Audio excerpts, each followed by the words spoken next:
Universal Language Podcast. This is the 24th episode, and today I got my buddy, longtime drummer friend, Mark Wesling. What's up, buddy? Welcome to the podcast.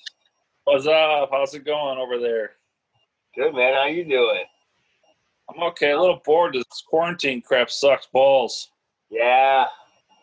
Looks like you're lounging, though. You know how to relax. Yeah. Lounging and gaining. Sometimes you relax too much. You're like, man, quarantino. I know what you mean. You got to get out and fucking go run down by the river or something. I'm doing golfing twice this year so far, and I walk my dog every day. That's about all I do. Yeah, that's pretty cool. At least you're getting out. But your dog probably don't walk too long. He's a little. No, he likes to walk. He can walk quite a ways. Goes like 20 miles or so. Nah, probably not that much. All right. Well, shit. I've known you for a long ass time, and you've always been a schwonky ass drummer. Yeah. And I've actually known you since we were kids. We played soccer together in Beloit. Oh yeah, that's right. We played Beloit Soccer Stars, and So that's where I met. I think it was like the poorer version of the soccer league. Maybe that was the baseball thing I'm thinking of.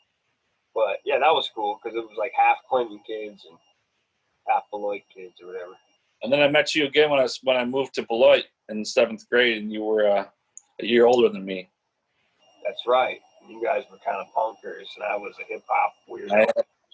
I had a mohawk and everything going on in a punk rock band. Right. Well, yeah, let's get into when you actually first started banging on the drums, man. Remember actually how old you were? What's that? Remember how old you were? I think I was maybe 10 years old when my dad had a drum set in the attic, and I liked to bang on it, and he showed me how to play some basic beats, and that's where it started. And so was your dad doing the cover band thing, the bar thing at this time? Yes. So he was already doing it, probably even before you were born, I would take it. Yeah. And so, remember the first song he taught you? Or one of them?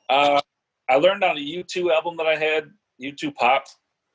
Right on. And so you're 10 years old, banging on some drums. Yeah. How long do you think that it took till you're like, because you ended up playing in bars with your dad, right? He would let me sit in on a song here and there, yeah. Was it that was when I was about maybe 11 was the first time I sat in with his band. Cool, and just be like a local Clinton bar, one of the... Yeah, at the bowling alley. Bowling alley. And I sat in for Wild Horses by the Rolling Stones. I played that. And my grandma cried. That's a good jam. And then everyone goes crazy because you're young and everyone knows your family. Sort of bar thing. You're like, whoa. So in a weird way, you're almost like you're introduced to music at a young age, but also like alcohol. You're like, I'm in a bar. Yeah. You're 11 years old. You're like, wow. I just have to play Wild Horses everywhere. All right. So did you do this like multiple times with your dad? At like 11 through 13, 14? I think I only played with him once before I got a lot older. I think that show when I was playing Wild Horses was the only time I played with them as a kid. But you just like be jamming with them sporadically, obviously, at the house. Yeah, he showed me how to play some guitar too. So he pretty much introduced me to rock and roll. When Green Day Dookie came out, he bought the album. I didn't buy it. I was listening to his album. Hell yeah. I think I was 9 years old when that came out. So, yeah, you're probably 8 or 9. Yeah, I loved that album when it came out. Dookie was like one of my favorite top albums of all time. So was that like, were you like wanting to go in that direction, the more like faster punk drums? Well, at first I was more into rock and roll and heavy metal, but then when I moved to Beloit in the 7th grade, I was introduced to ska and punk. Hell yeah. And I trained myself to play that beat.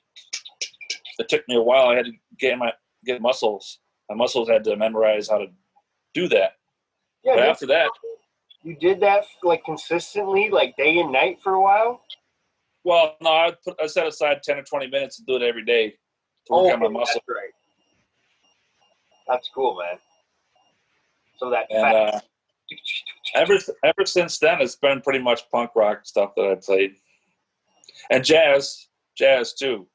Right. So when did you actually start doing the school band thing? Was that right at the beginning of middle school or before?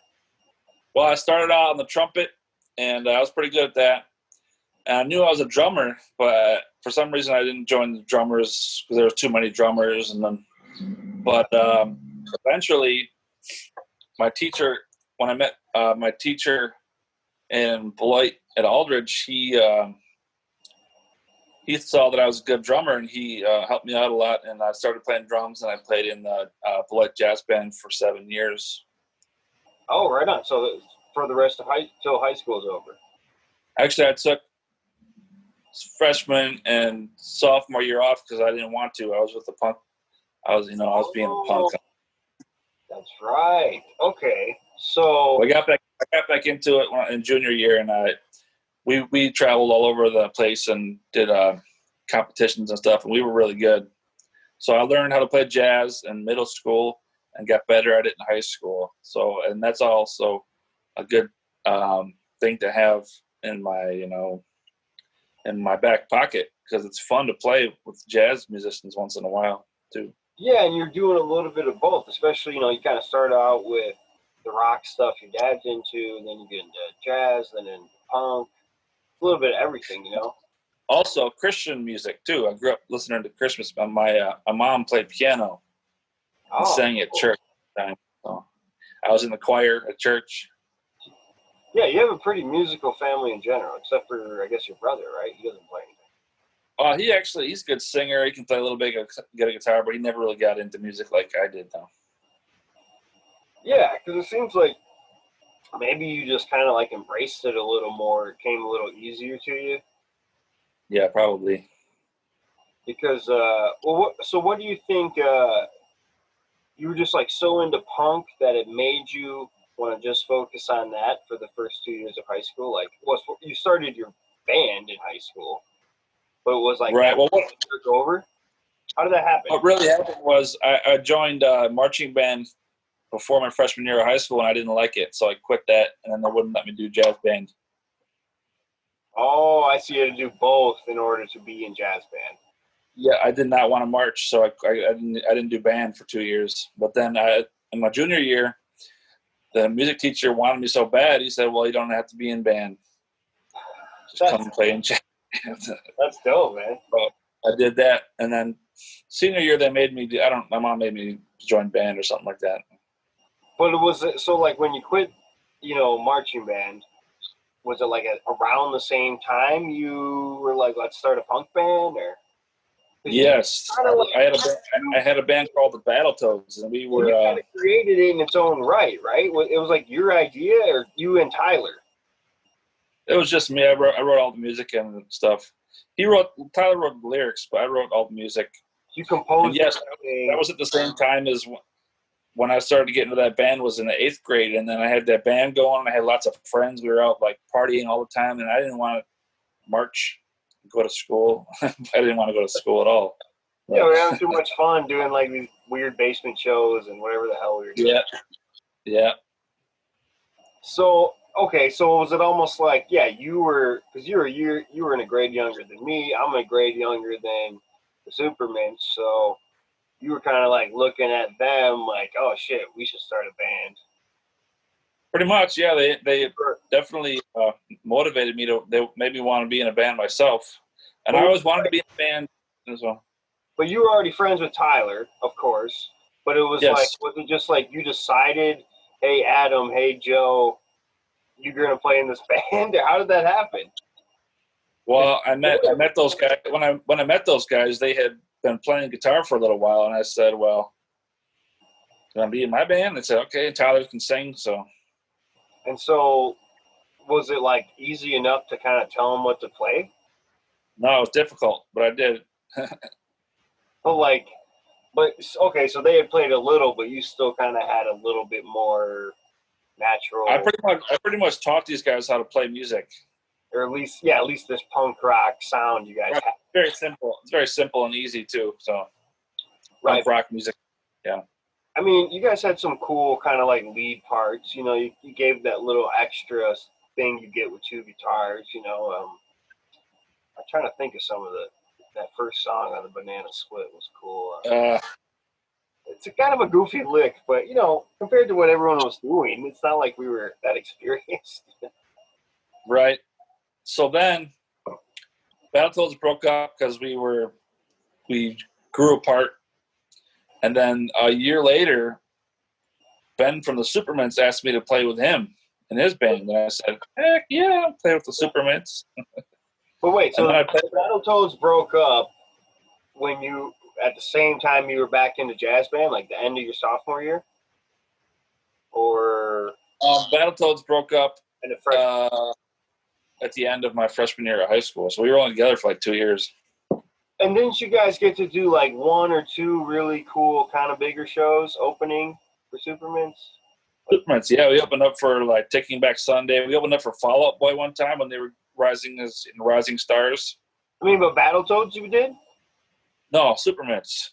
But what about the Battletoads? Did you guys have any? Didn't you have like one or two shows you were opening? We might have opened up for Show Off. Did we open up for? Yeah, I thought something like that down in like Club Phenomenal, right? Yeah. Yeah, we opened up for them once, I think, or twice. Well, it was like you were the Supermints opening band, and then they were opening. Right. Show-off type thing. Yeah. It's almost like Dave almost said that, like, you guys were almost like, you know, because Tyler Burwell was Ben Burwell's younger brother, almost like a younger version. But really, since it was more like your music, I thought it was a kind of a different thing, you know, different sound. I don't know. It's a mixture of both. The Battletoads were definitely influenced by like Blink-182 and MXPX. Those two bands were big influences to what I was writing back then. Well, I think people just like compared you to because of the two Burwells, the two brothers, you know. Oh, that's true too. Yeah, it was pretty different, but it was similar enough. That's why it was easy for you guys to kind of like be their opener in a sense. And then simultaneously, they're seeing your skills, how great you are as a drummer. Yeah. And so by the end of your sophomore year is when you joined the Supermints? So they're seniors. Midway through my sophomore year, they asked me to be in the band, and we had to change our name though because there was a band in Chicago called Supermint. So they contacted us and said that we need to change our name, otherwise there's going to be like a lawsuit. And then when did you guys officially change it? Like right when you joined, or was it a little while? It was very soon after I joined the band. We changed the name to Oliver Song. And then you kind of you changed the sound simultaneously. Or was it, did you play some shows with Superman songs under Oliver Song, kind of? Yeah, we did do that a little bit, yeah. In the beginning, and you're getting to know everything. Yeah. Cool. So, okay, so like it's like your summer before your junior year type of thing, and then when did you guys start doing the different, you went to like a more emo kind of direction? I don't know what it was. It was different. This was pretty cool. When we did an album called Fields for Four-Year Crushes. All right. And we sent it out to a lot of record labels, and there was one in Milwaukee who wanted us to sign with them. They're called Boxman Records. Right.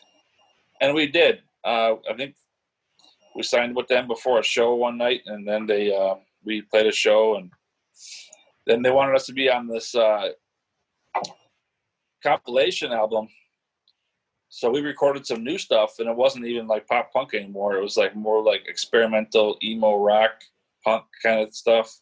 It was a Dashboard Confessional influence now. I think so, yeah. Instead of Green Day and Blink, it was Dashboard Confessional. Yeah, and I started to get bored with it. So they expected the old sound, and you sent them a new sound. Is that what you're saying? Right. Because the show was the old. I don't remember what happened after that. We lost touch with that. We lost touch with them, I think. But you didn't end up on that compilation, or did they take one of your songs? We did. They put the new songs on there. Oh, I lost the video. I had a phone call. Sorry. It's all good. It's all good. Oh, And when we got into the song, a little bit older. You remember what song it was? Oh. Do you remember what song they put on the compilation? Yeah, the song was like Kicking It Like Good Kids or something like that. Yeah. And so you guys, a good song though. It's a good song. You guys made two albums as Oliver Song? Or one? You made one album, full length album called Feel Before You Crushes, and then we recorded 3 songs for that compilation, and then after that we recorded an album that was a little different. It was more like kind of like relaxed, slow, emo blues even at some parts. Yeah. Cool. And that's where we kind of fell apart. We're like, this is not that much fun anymore. So. And then you said some of the highlights were you opened for Taking Back Sunday. Was that in Milwaukee? That was the Freeport Club Phenomena. Oh, okay. So that place again. And then wasn't there another one, Saves the Day, or? That would have been cool, but no. Fall Out Boy. We opened up for those guys at the Pit and Skate Park in Rockford. Oh, right on. Cool. And so it just kind of like slowly fell apart because, like, what, you're still a junior? Yeah, it wasn't that much fun. I wasn't digging the music that much, and I was starting to drink a lot actually. So kind of, I don't know. And was Ben the overall songwriter for that, and then you kind of just wrote the drum parts, or was it both Ben and Andrew? Ben came up with the basics of the song, and I pretty much wrote all the drum parts. I actually wrote some of the guitar parts and the riffs too. And then Andrew would come up with something cool, unless Ben had an idea for him or something. Okay. And so it almost like maybe the sound shifted because his influences started to shift into something different. Yeah. But at the same time, it's safe to say you kind of were getting into your own different type of music too. Didn't you kind of get into electronic music a little more, like some techno? For a little while I was into that, yeah. Kind of. It got old though. Same beat. Yeah, exactly. Some rhythmic stuff because you're a rhythmic guy. Right. Okay, so when did they officially end? Were you still in high school? I was a senior in high school, and we decided to cancel the band. So. Were you bummed out, or by that point you're kind of over it? I was over it, man. I was ready to quit. Yeah, I feel you. I wanted to keep it punk, but they wanted to go in a different way, kind of. Right. Well, and it's say anything at the time. Like, all right, this is cool, but really, I wasn't feeling it.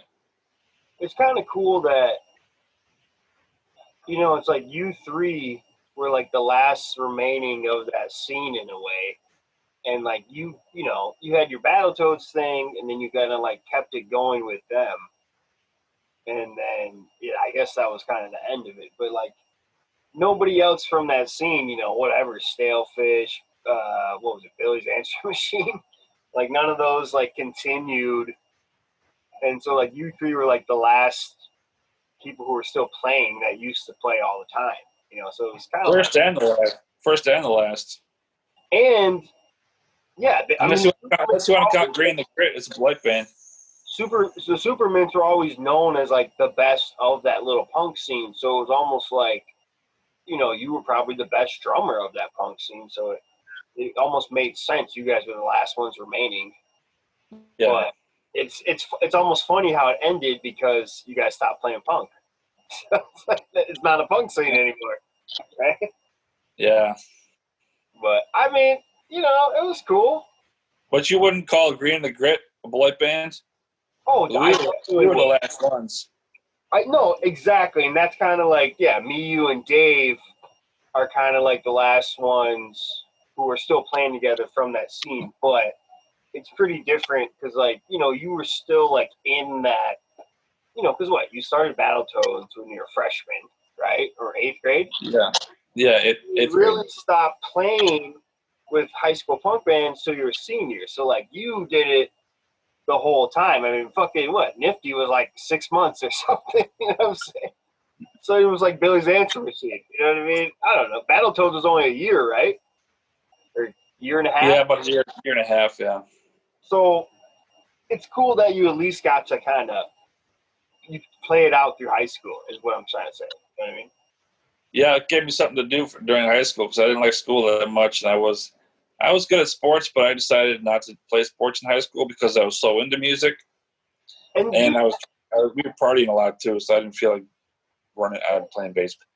And like, you know, the partying kind of went hand in hand with the band thing, but like to me, that was one of the coolest things that we even had that because like a lot of high schools don't even have like a music scene or like, you know, like original bands. Like we were all fucking, you know, even if we sucked, we were like trying to do something, you know. We're all heavily influenced by our fucking what we're listening to, trying to sound like them and shit, you know. Right. All right, so then you kind of like jam with people off and on when you were in college, or was it kind of just more like listening to music? We jam with I jammed a lot with friends no matter what, you know, once in a while. But then when you came to me, I was a freshman in college. Right, because the first you wanted me to play. We just did the house party. Yeah, we had a house party, and I played with you guys, you and Dave and Lucas and Nash. That was like all covers. It was all like our favorite punk rock, classic rock, whatever the fuck. Yeah, and that was fun. But it wasn't until like years later that we actually did the Grit. So it was kind of weird that we just like did that one show. That was a little weird, yeah, but it was cool. We just like it was like we did all that effort just to like play 10 songs, and then it's like, oh yeah, we shouldn't like keep doing this or something. I don't know. People were into it, our friends. But I almost remember maybe you were like doing your own thing that you didn't want to like play at the Bop for a while or something. You didn't like the Bop at first? I don't remember. At first, maybe not. Yeah. It's like dude, 2007. Myself and Statutory Rock, Dave, Lucas, and Nash, we were all playing at the Bop like every, I don't know. Well, it was like going 3 times or something. But, you know, Lucas was playing drums and we had no bass. And Lucas was not the greatest drummer. So it's just like, what the fuck are we doing? It was just like, why aren't we calling Mark right now or something? You know what I mean? Yeah. And then you didn't actually join till the beginning of 2008. And somehow you came up with the Grit. That's where I took off. It was Green the Grit was quite a ride. So it was like basically what I recall is you were living in Janesville. You had a place with a garage. There was a loft above the garage. I was trying to move out or whatever. I was still living in my fucking parents' house. And so I moved into your garage. I think it was around March. Sounds right. And we just started jamming up there, and we were like, I already had stuff we could like record right away or work on. And how did you? I don't remember how you came up with the Grit because we were like trying to come up with like Jacob Green and something or Green and something. I remember actually. Yeah. We were all talking about a band name, and I said, "What's something that we all got?" Grit. So it said Green and the Grit. So that's what we did. Yeah, and it like really kind of was catchy or stuck, especially if you just like can say it. And then you really got it now. You got the Grit for life. I do have Grit too, yeah. That's dope, man. Yeah, I remember that. We were all just, I think we were just got done practicing or something. We were in your garage. Yeah. I remember too. That was a fucking wild party house and garage. It was like the perfect time to move in because it was like just starting to get nice out. You could actually sleep out there without it being too cold. I had my like little griddle and shit, remember? Yeah. Like a mini fridge. Yep. I don't know what it was packed full of blue ribbon most of the time. Yeah, it was just beer and random food and a futon and a couch or some shit. But I don't remember what I paid. I know it was probably dirt cheap. Then at the same fucking time, the back bar has free taco open jam Thursdays, which Oh is yeah. literally, what, 10-minute drive from your house? Not even. Yeah, it's pretty close. So we were like practicing anytime we wanted during the week, and then we go to open jams every fucking Thursday. And man, the shit Yeah. really happened quick because like I moved into March, and then we were doing the the fireworks at the end of June, and then you were in Belize. Firework. You worked at a firework stand. Yeah. Yeah, by the end of June, only 3 months later, and then by July, you were already in Central America. So like that shit happened really quick, man. Like everything we recorded, practicing, playing all these different bar gigs and house parties. Like it happened in like 3 or 4 months. That was kind of like the trip about it, you know. It was just like, I guess we were like determined to do something. I don't know. You were for sure, because I was going to leave for Belize in May of I 2008, and you Yeah. made me stay. But you didn't make me, but you wanted me to stay and play all the shows that you had lined up. So I had to postpone my trip to Belize for like 2 months. That's right. I I forgot could play the show, so I could play with you guys. Yeah, I remember we were sitting at your house. You're on the computer. You just got like a long ass email. But like that, even didn't the people from that kind of end up screwing you? Yeah, the place didn't turn out to be too legit. It was kind of a crappy operation. It was cool to be down there in the jungle and everything, but the place I worked at was illegitimate. Yeah, so we basically in 4 months or less, we probably played the Bop once a month, Mike's Roadhouse once a month, all these random bars that we were drinking way too much at, pissing the bartenders off. And Yeah. we played that house party that one time. Yeah. And then I clearly remember we played this house party in Janesville during the day. And the same night, this local Beloit band, I won't say their name, they invited us to play an in-between set because they didn't have enough material to fill 4 hours or something. Right. Like originally, we were supposed to come and play like an hour and a half, right? Remember this? Yeah. We drove down there. We're all kind of buzzed from the house party show. It happened in the afternoon, day drunk. And Yep. Nash didn't even make it. Nash passed out on the way down or something. He didn't play with us. It was a 4-piece. And like we kicked so much ass that they like only let us play for 45 minutes. They were like, get those guys off stage. Because like they were gonna play again. They were gonna play after us. They're like, no, you can't let this happen, man. So I thought, if I remember right, they just let us play. Didn't they just let us play the rest of the show because they weren't? no, they didn't actually. They didn't. Like it almost was kind of better because like we basically just played like our best shit we had at the time in like 50 minutes. You know, it was probably supposed to be like an hour, and they just cut us off a little short. But it was like it almost worked out better because we only had 2 or 3 hours of material. But even there's always like filler shit or just songs you're better at or sound better at. So like we just the best like 9 or 10 songs, and they're like, oh shit, dude, we suck. Get them off stage. That's what I remember. That when we had those 2 shows the same day, we had 2 shows the day before that too.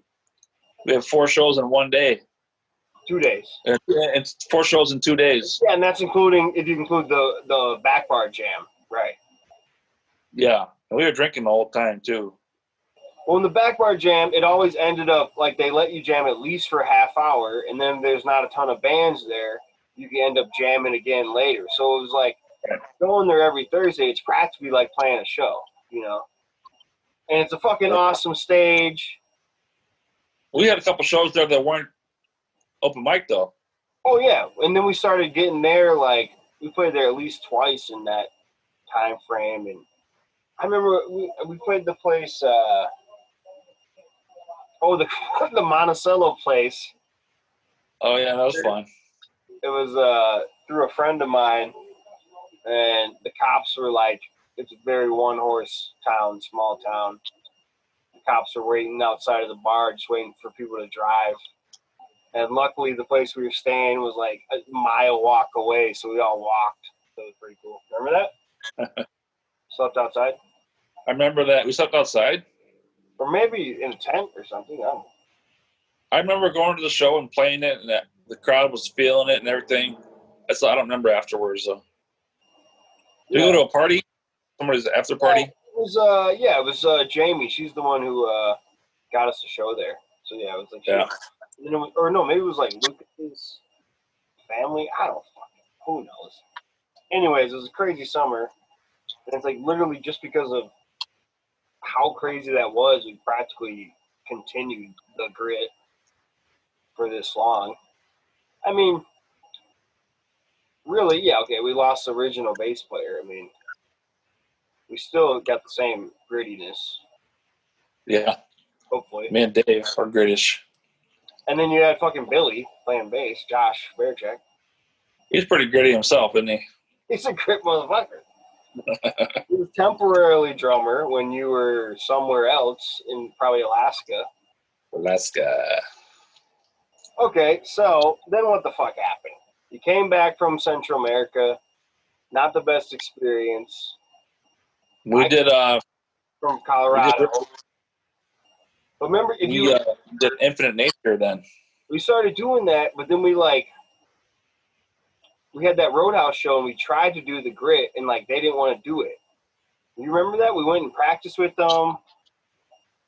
And they didn't want to. And then so all these people showed up to this Mike Roadhouse show expecting the grit. It was Infinite Nature. And then yeah. And Lucas ended up coming on stage anyways and jamming with you. I'm like, are you kidding me? Because they said they didn't want to do it anymore, you know? We're like, all right, we'll do it without you. We had our little Infinite Nature thing, and that was a trip.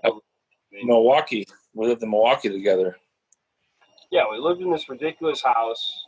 We only had 2 bedrooms. It was like, I think 4 or 6 people living in there at any given time. And I had just been living in Colorado, writing all these, like, I don't know, kind of different psychedelic songs or something, conscious songs. Yeah, we fucking went by Infinite Nature. It was kind of mainly you, me, and Paulie or Matt. We did all the open mics around that area, and we did coffee shops too. Yeah, we do Linneman open mic every Wednesday. Played with djembe the whole time.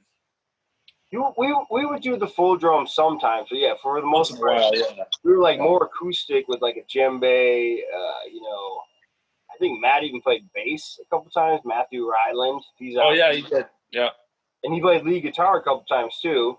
And then I know like at least 1 or 2 shows we had Jesse Gooten and his buddy played bass.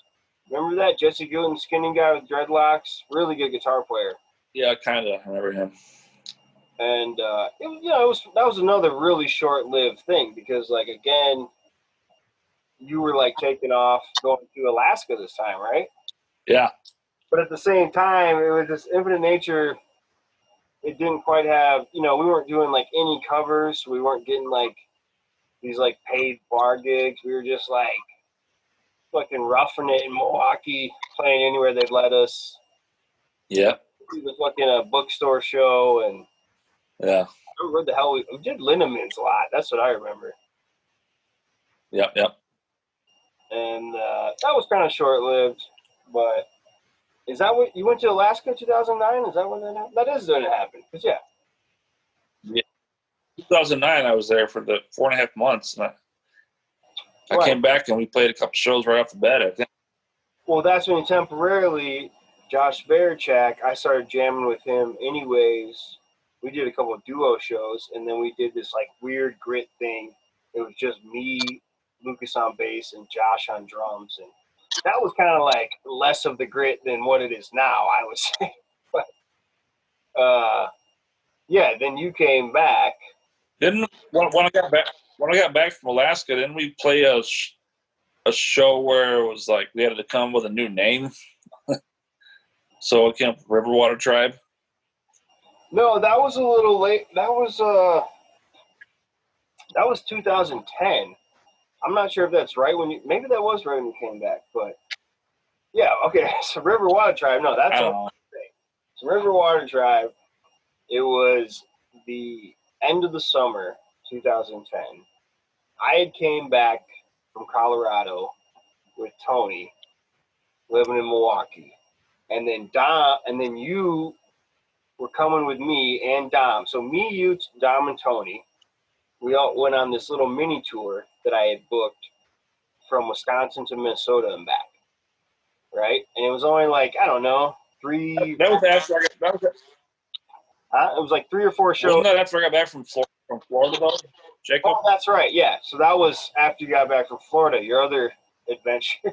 Everywhere. It's like every year, the band temporarily breaks up and you went somewhere. So yeah, Mark got back from Florida. We go on a mini tour to Minnesota and back, and we're trying to come up with a band name the whole time. And the only thing we think of is like it's got to be something Tribe. And I remember, and we were calling ourselves Jacob Green and the Mountain Pirates. That's before you were with us, and Dom and Tony. And Tony's playing fucking spoons. He didn't even have a washboard yet. And then, so we're something Tribe. We almost were going to be the Burning Tribe or something. And then you, again, just like the fucking Grit, you came up with a fucking band name. And what did you say? Oh, this is what you said. You were like, hey, guys, you know what the key to paradise is? River water. That's what he said. Yeah. We're like, holy shit, River Water Tribe. And that's literally how it happened. And then coincidentally, we played like 2 shows in Minnesota with Ben Burwell, his new Raj, which was who Mark played in the Supermints with, Oliver song, which is kind of a weird fucking couple of shows, but I guess it was fun. We were, again, drinking a lot, camping, having fun, you know.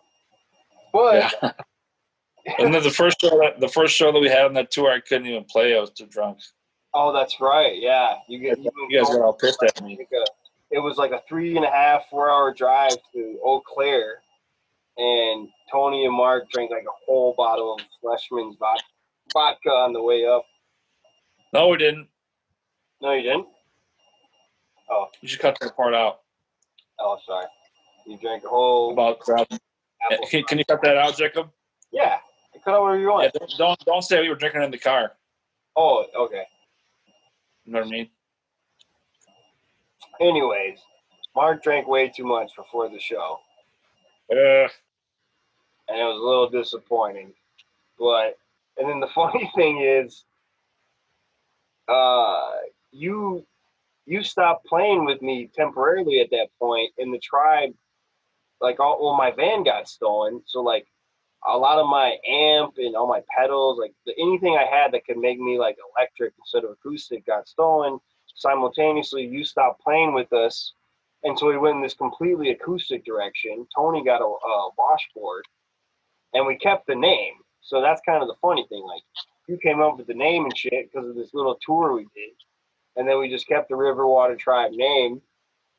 And then I don't actually remember.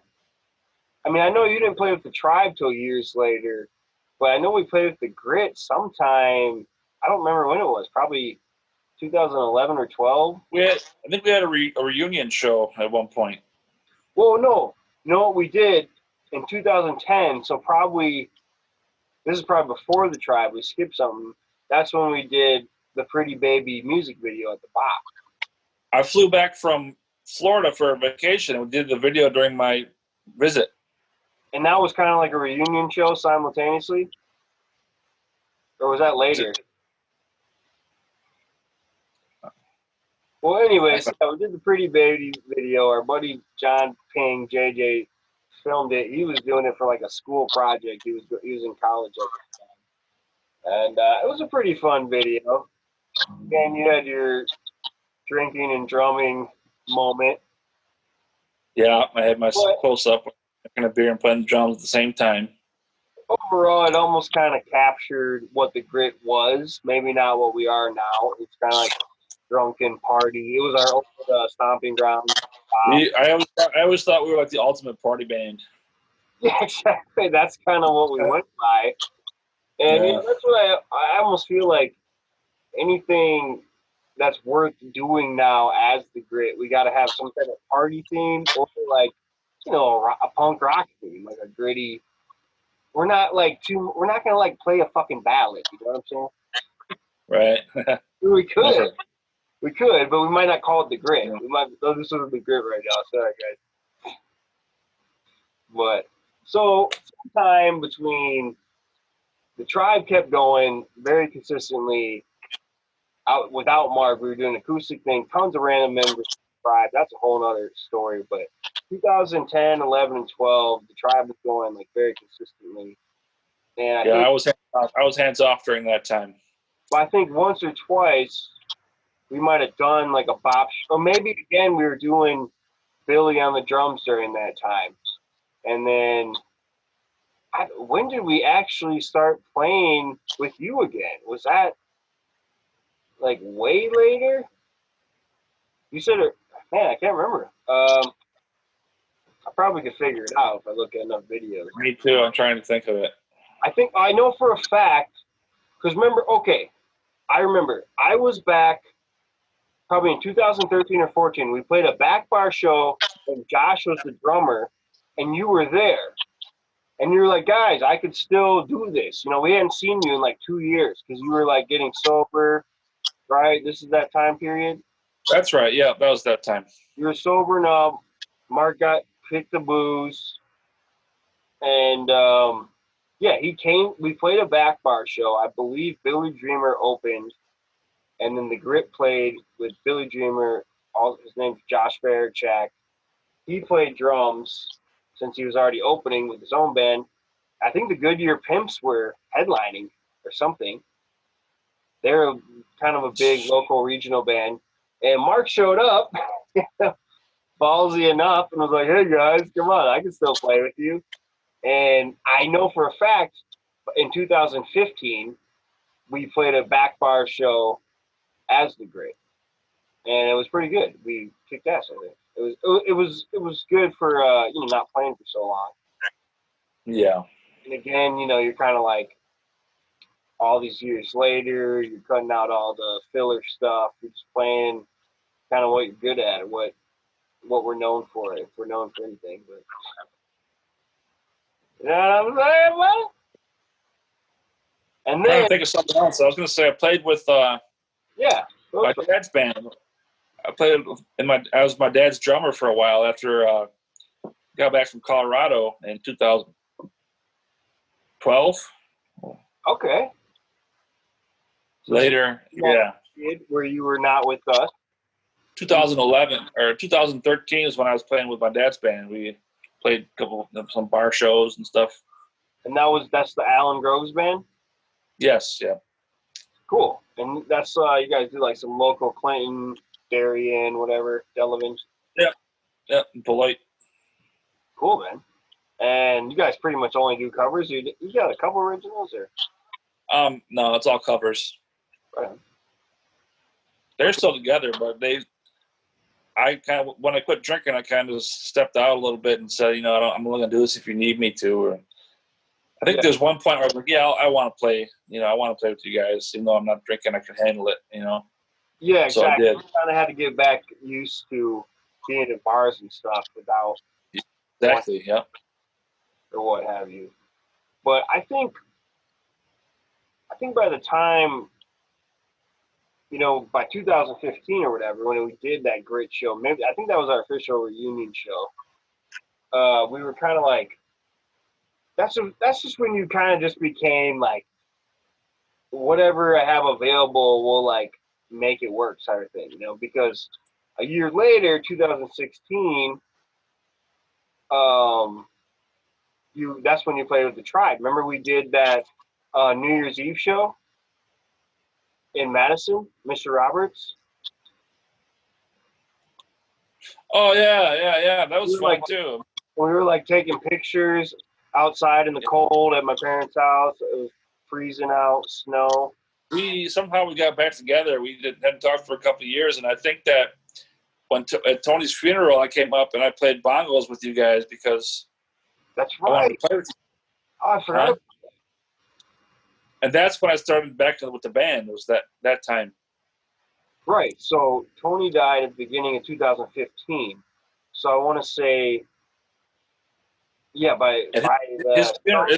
Okay. end of Sorry. 2015 is probably when we did that grit show at the back bar. And then it was like, okay, you want to play with the tribe now, or it was kind of just like you want to play with whatever we could play with, and Right. Yep. the tribe should just, if you're gonna play with the tribe, it's gonna be like snare brushes and a half drum set because the tribe never had a drummer. We always had a washboard or Yeah. When I played with the tribe, all I had was my bass drum, snare drum, a cymbal, and my hi hat. That's all I used. I used brushes a lot too. and then and yeah, so we did that one show, and then we did that cool show, the Steelbridge Song Fest up in Sturgeon Bay, where you got to use that other drum set where it had the suitcase drum Yeah. kit. That was Right. a cool show, man. I mean, I felt like, it was kind of a weird venue, and it was like early in the day. We weren't sure how many people were going to be there. And I even felt like the guy who was hosting it was like, who are these guys? I never heard of them. But then, like, he, like, really liked us. Yeah. No, he was, like, impressed. Because it's almost like, you never know who the hell, if you don't look into who is playing at your place or whatever. But I don't know. I thought that was a really fun show. Yeah. Well, I didn't like playing that drum set though. It was a piece of crap. Oh, you didn't like it? I thought you liked the No. suitcase. And it was kind of cool, like in theory, and it sounded cool, but actually playing it sucked. Yeah, can I imagine? Well, yeah. And so basically since 2015-16, you've kind of just been involved with a lot of stuff. We even did shows where I'm just doing the one-man band. You're giving me extra percussion. We did like that boxcar show. Yeah. Grizzly on the washboard. Yeah. That wasn't that long ago. It was a few years ago. We even did the weird version of the tribe with like James in Milwaukee, Dave. We did 420 Fest in Madison too. Remember that? Oh yeah, that was the grit. So yeah, 2 years ago, 2000. That was when the grit. That was when the grit came back together and said, "We're greening the grit." Remember? Yeah, that's when it was like, okay, guys, like we reunited in 2015, but like not much came of it, and so True. 2016, I was like, hey, I can like get some festivals at this point or some somewhat bigger shows. And our original bass player Lucas was actually asked if he wanted to play that show, and he said he didn't. So we asked our buddy James Harris. He's another guy from our high school punk news to play bass. And he's an okay bass player, but he stepped up and at least played the show and made it work. And that was actually a really fun show. And like your family showed up and stuff, right? Yeah, my family was there. And then we did like a handful of I made shows with t-shirts. that lineup. We did the Darien one or whatever. But yeah, and then the one time we did the Vibe High Fest, and that wasn't supposed to be the grit. They didn't want. They wanted me to play, but they didn't want the grit because they didn't like that style or something. And so I was supposed to be just Jacob Green and friends, and supposed to have the violin player play with us, but the violin player couldn't make it, so it just ended up being, basically the grit with Josh on bass, but it wasn't a gritty set. Right. That was fun. It was early in the day and stuff, But yeah, man. And you've even came out here to Vermont last summer, Last summer I was out there. and we did this fun private show. This guy's crazy setup he had. He had like this natural amphitheater set up in his wood property. It was crazy. Big barbecue, custom built stage. That was pretty fun. Yeah. It was cool. It's cool. Vermont's a pretty beautiful place. Yeah, man. And we took like a lot of, road trips driving everywhere for all the gigs and whatnot. But Yeah, and hopefully, I don't know what the hell's happening this summer. Probably, who knows? I was Nobody. planning on flying out there for a show, a big show. Yeah, biggest show ever played. Yeah. And now the whole Corona thing is, we don't know what's going to happen. It's supposed to be in July. It's May right now. I don't know. I had another festival I was supposed to play actually in a week, and they changed it from May to October.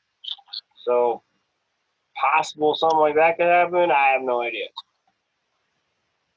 It's a bummer, man, because that would have been cool.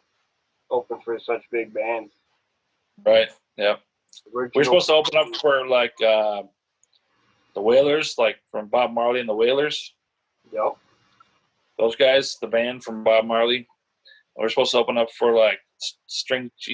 What was that band called? Yonder Mountain String Band. Yonder Mountain String Band, Devil Makes Three, and G Love and Special Sauce, and it's really cool. Yeah, it's a Jeezum Crow Festival, and it'll be the 7th one, and it's cool because it's only a 1-day festival, and like those are the 4, headlining big bands, and there's only 2 bands that are local bands that are opening, and we happen to be one of them, so it's pretty cool. You know?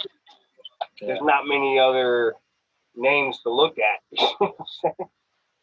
Right. So that alone has probably gotten people looking into what we're doing anyways. Just I think so. One show like that for sure. But yeah, man, I mean, what else do you think, man? What else do you do with music? Like, I do on Sunday mornings, I play drums at a church worship band. And you've kind of been doing that off and on through a couple different church bands, right? Yep. For a few years. 2013? 3 or 4 years I've been playing at church. Cool.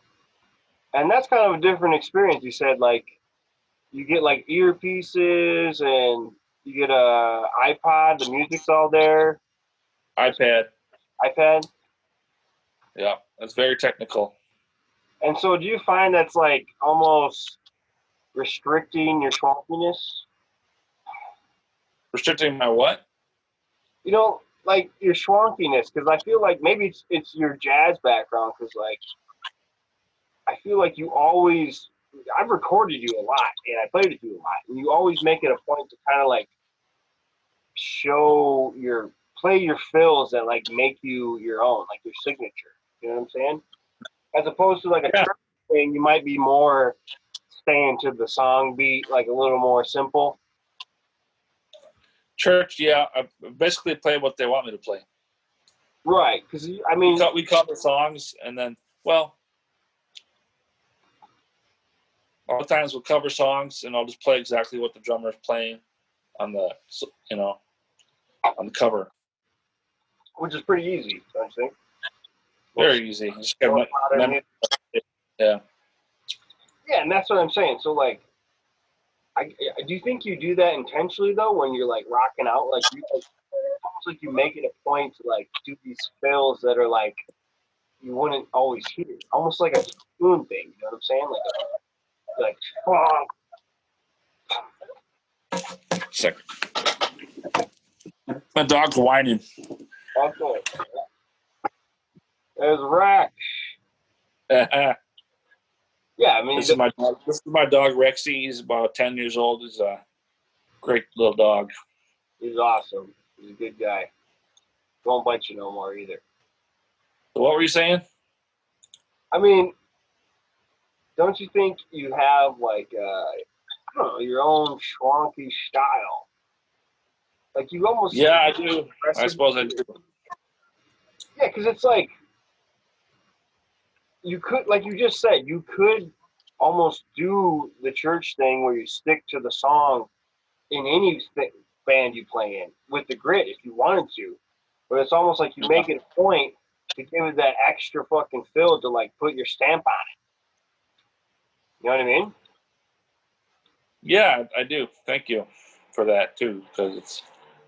Well, I like to do drum solos, too. I used to record some drum solos in my basement and put them on Facebook, but I haven't done that in a while. It's really cool, like, it can really just emphasize certain parts, you know, of the song, and it just gives you that like uniqueness. You know what I'm saying? Because like I think it's so common, especially with like modern or you know modern rock, pop songs, whatever, just to keep a simple beat. You know, even the Beatles, you know, Ringo, it was simple beats, right? Yeah. He was great at timing and all, but it wasn't like, you know, maybe that comes, I think it's almost like a mixture of your jazz and your punk, like combining or something. Jazz, yeah, I still use that somewhat. Because, yeah, I don't know. It's something I notice a lot. I mean, and sometimes I almost want something simpler, so I have to, like, take it out or something. But Oh, really? it's great. For the grit, it's great. I feel like at the grit, it's always like, yeah, we're gonna fucking rock, you know. But like, Right. sometimes you're like, hey man, chill out, bro. I play when I play with you. I play different. Sorry, when I play with you, I play different every time, pretty much. When I play these days, I don't.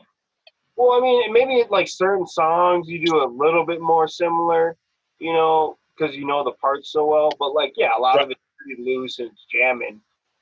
But Yeah, I kind of improvise. But you know, like Montablo, the intro, you do that the same almost. that's one part out of all of our sets. I'm like, yeah, Or Pretty Baby when we used that to. too. Yeah, that one. Yeah. But like, yeah, I know it's not like you're playing the same fill every time. So why the hell would you do that? I don't do that And that usually. doesn't even make sense anyways. It's just like, I mean, it's almost like I guess if you record something in the studio that gets that known, maybe people expect that. But personally, I love seeing that live performances where it's always a little different. You never play it exactly the same. I love that. All right, that's cool. That's how like blues and rock is supposed to be, you know? Jazz comes from blues and rock comes from blues. Come on, man. So yeah, Dog's butthole. probably in closing here. Thanks for having me on and everything. And I think I pretty much covered all my stuff, except for I didn't talk about my piano stuff. Yeah. Talk about that and talk about where you're going musically in the future. There was a while there where I was playing my own piano, original piano music, and I thought it was awesome.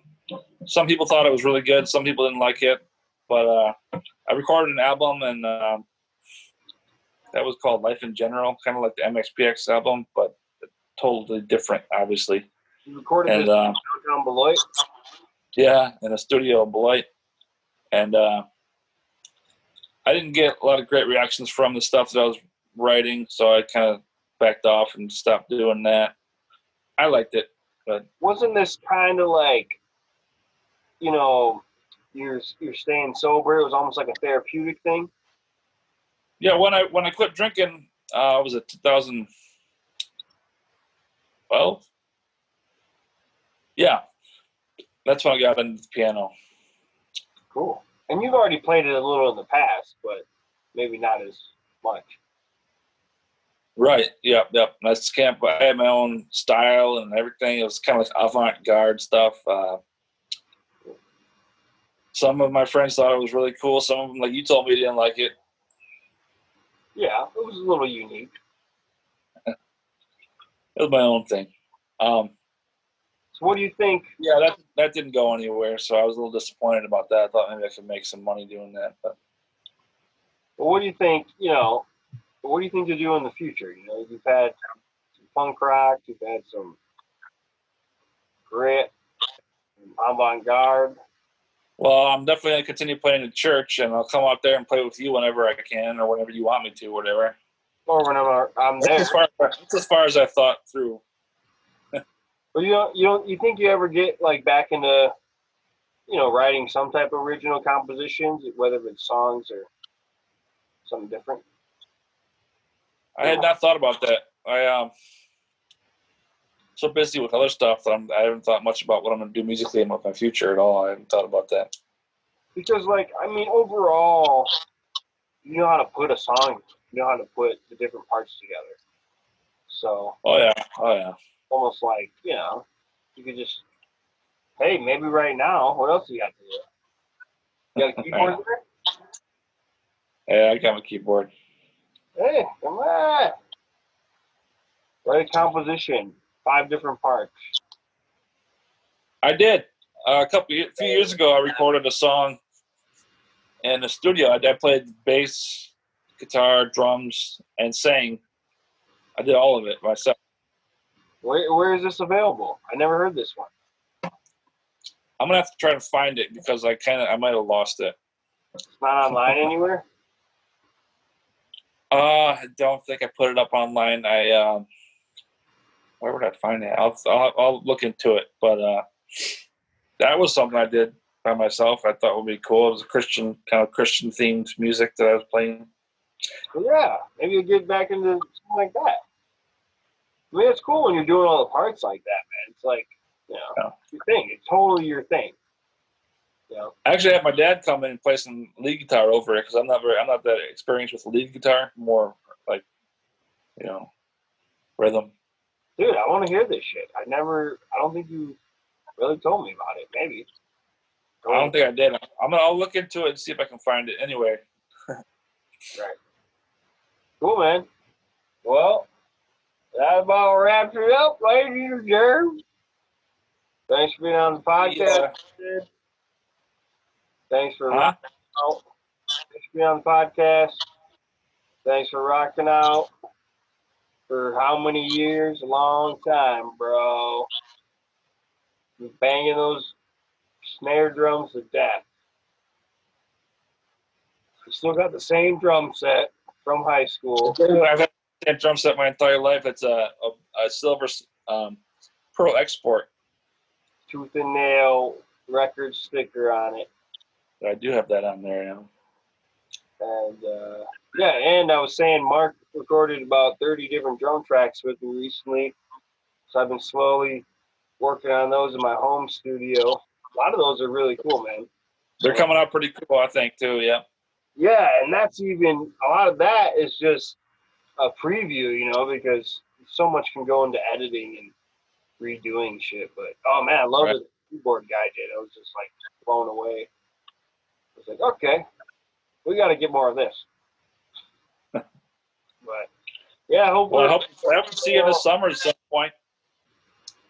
Yeah, hopefully we're all playing in, the same place sometime soon, or this quarantine stuff's over in the near future. We'll see what happens. Or things might be different anyways, but either way, we can always rock out, man.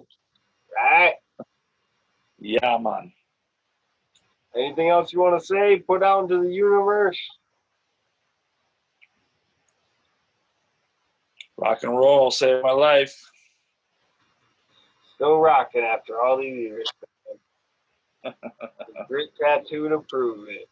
I'm pretty much into mostly Christian rock now. I'm very religious these days. Right. Well, is it safe to say you still have love for, obviously, stuff you used to know, some of it? What? I'm sorry? You still have love for, music you used to love, bands. I've actually been jamming a lot of Blink-182 lately. It's in your fucking heart still, man. The pop punk. The old stuff I still listen to. Sometimes I can sometimes I can't listen to it for that long, but I like some of it still. I like a lot of I always love Green Day, Sublime. Yeah. Blink, some Blink, I suppose, maybe. Rancid, I always love Rancid. Yeah, they were pretty badass. Skanking, man. Skanking. And you know what? We didn't really talk about much, but we went to a ton of cool punk rock shows, like at the Rave when we were very young. Rocking up Katie Piazza's mom. I still want to go to those shows, man. Like Les and Jake's playing Milwaukee in a couple months. I want to go to that. Haven't you been going to some of them still? Like, didn't you go to I saw me and Dave saw Goldfinger a couple years ago at the Rave. That's right. Yeah, that's dope. I saw No Effects about 10 years ago. Now it was in Milwaukee, but a long time ago. I remember, man. I think you were in 8th grade. I was a freshman, and we saw Goldfinger at the Rave, and it was like nuts. Yeah. I think back in the day, lady's mom's van like got busted into, like the window got busted. Remember that black van we always roll in? 10 kids. Remember that? Yeah. I do. And I think it was, we might have smoked something. And we were like, don't fake it. But yeah, it was crazy times, man. We saw a lot. We went to Warped Tour, Journey Mills. Yeah. A lot of crazy stuff. Well, thanks for being on the podcast, man. Appreciate it. Peace out, brother. And keep rocking out those drums, man.